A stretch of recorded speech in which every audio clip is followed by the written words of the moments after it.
Bonjour pour la vidéo de la semaine pour Romo Citoyenne. Aujourd'hui, nous allons vous parler culture et particulièrement le programme de samedi prochain, 22 février 2020. François, pourquoi tu choisis cet endroit pour discuter de ce sujet? Oui, alors d'une part parce que d'abord c'est un magnifique endroit, il y a du vert, il y a un beau château derrière nous comme on peut voir, et puis aussi il y a un petit théâtre à l'extérieur, un petit théâtre qui n'est jamais quasiment utilisé et voilà la culture ça serait formidable de l'utiliser puisque en fait ici pourrait se passer des tas de manifestations et notamment du théâtre. Notamment du théâtre. Donc, en fait, tu veux extérioriser la culture dans Romorantin, ce serait un de tes souhaits.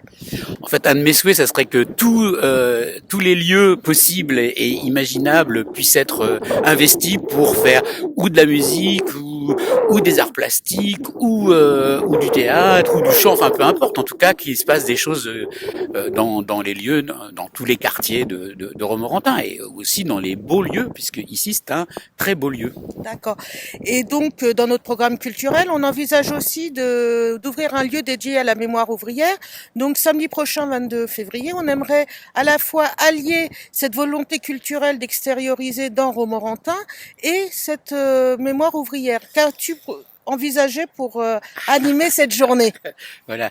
Alors on va faire une manif, la première manif culturelle. C'est pas juste une manifestation, parce que des manifestations culturelles, il y en a tout le temps. Enfin, je veux dire, à Romorantin, il y en a beaucoup. Ce qu'on veut faire, c'est une manif, c'est-à-dire revendicative. On veut revendiquer de la culture professionnelle et de la culture qui nous appartient, c'est-à-dire la culture ouvrière. Alors, je sais, pas seulement Matra, mais aussi plein d'autres usines qui ont fermé, plein d'autres compétences qu'il y a ici à Romorantin, et on aimerait aussi en parler, et on aimerait que les gens non seulement se souviennent, mais aussi, je dirais, participent à cette manifestation. Alors, la manifestation, elle est nocturne, donc 18h18 à peu près, voilà. Donc là, c'est rendez-vous à l'hôtel de ville, et il y aura des lampions, et ça sera une déambulation, et voilà, il y aura de la musique aussi. Enfin, j'espère que ça sera festif en tout cas. D'accord. Donc, et de là, on va se rendre où?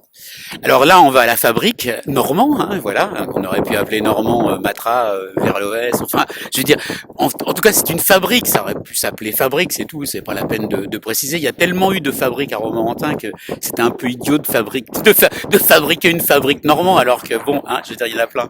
Donc, au programme du festif, de la mémoire, du sens. Oui, du festif, de la mémoire, du sens, et puis aussi je dirais, de la convivialité, puisque on va offrir un verre de la pauvreté. Voilà, donc j'espère que vous serez pas déçus du verre de la pauvreté. Et beaucoup de surprises, je suppose. Bah, écoutez, on verra, chère madame, on Je verra. te mets la pression là. Oui. Oui, bah, de toute façon, des surprises, il y en aura, puisque je dis rien, donc forcément, tout sera une surprise.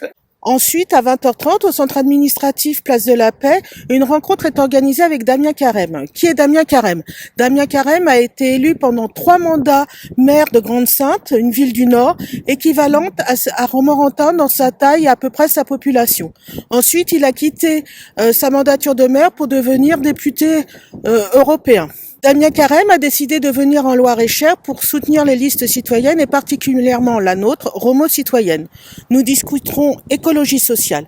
Et le but de cette soirée est d'avant tout de mettre en avant l'écologie sociale et montrer que la transition écologique qu'il a effectuée à Grande-Synthe avec succès est possible à Romorantin.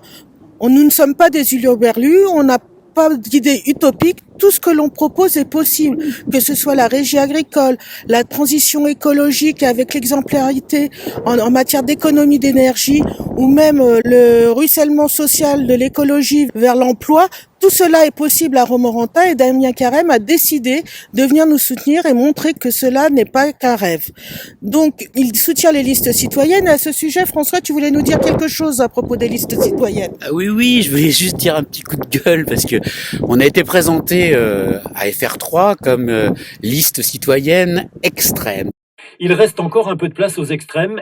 Donc aux deux extrêmes, paraît-il, il y a la RN et la liste citoyenne. Alors je voudrais bien savoir en quoi la liste citoyenne est extrême.